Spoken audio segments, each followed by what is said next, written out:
কেমন আছেন? আশা করি সবাই অনেক ভালো আছে। বন্ধুরা, নতুন বছরে আমি একটা ভিডিও নিয়ে আমি হাজির হলাম। আপনাকে দেখাবো আমাদের আরংঘাটা হসপিটাল কতটা পরিষ্কার থাকে রাত্রেবেলা। তা আপনাদের ভিডিওটা আমি দেখাবো, আপনারা দেখতে থাকুন। আর যদি আমার চ্যানেলে নতুন হয়ে থাকুন, লাইক শেয়ার কমেন্ট করে দেবেন। আর আপনাদের ভিডিও দেখাবো যে আমার ছোটো ছোটো অনেক ভাই বা দাদারা আছে যারা পরিষ্কার করছে এখানে হসপিটাল, তারা এই হসপিটাল থাকে এখানে।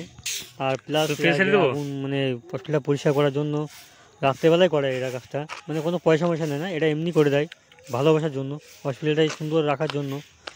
তা আপনি দেখাবো এখানে আমাকে বিকাশ মামা আছে, সেই বিকাশ মামা খুব ভালো, উনি অ্যাম্বুলেন্স চালায় গাড়ি, উনি খুব ভালো। আর আমাদের ছেলেবেলে সবাই আছে, চার দোকান যেরকম আমরা দেখাবো আড্ডা মাড্ডা মারি, সেখান থেকে সবাই মিলে আমরা জিনিসটা কাজ করি, আমরা পরিষ্কার করি হসপিটালটা, যে সুন্দর লাগে দেখতে হসপিটালটা। সবাই আসে, সবাই দেখে এরকম। তাই আপনাদের যদি ভালো লাগে থাকে তাহলে এই ভিডিওটা লাইক শেয়ার কমেন্ট করে দেবেন, অন্তত আমাকে আরংঘাটা হসপিটালের জন্য।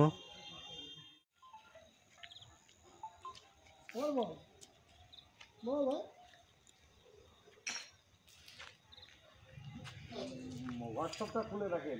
হসপিটালের সামনে তারও কামি রতন কুর্তি রাজুদা থেকে লায়ন্স ক্লাবের ওই পুরো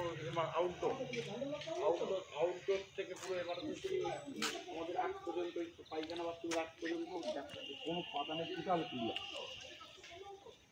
তাই কি আগে বুঝতে পারবা না যে কি পরিষ্কার, ভাববে কেউ এসছে। খুলে দেখো, ভিডিওটা দেখো, দারুণ লাগছে পরিষ্কার।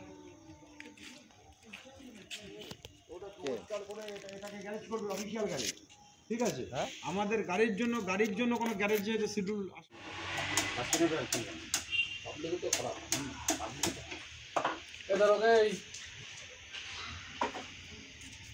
তো গাইস, ভিডিওটা কেমন লাগলো? ভিডিওটা ভালো লাগলে লাইক করো, শেয়ার করো, কমেন্ট করো। আর আপনার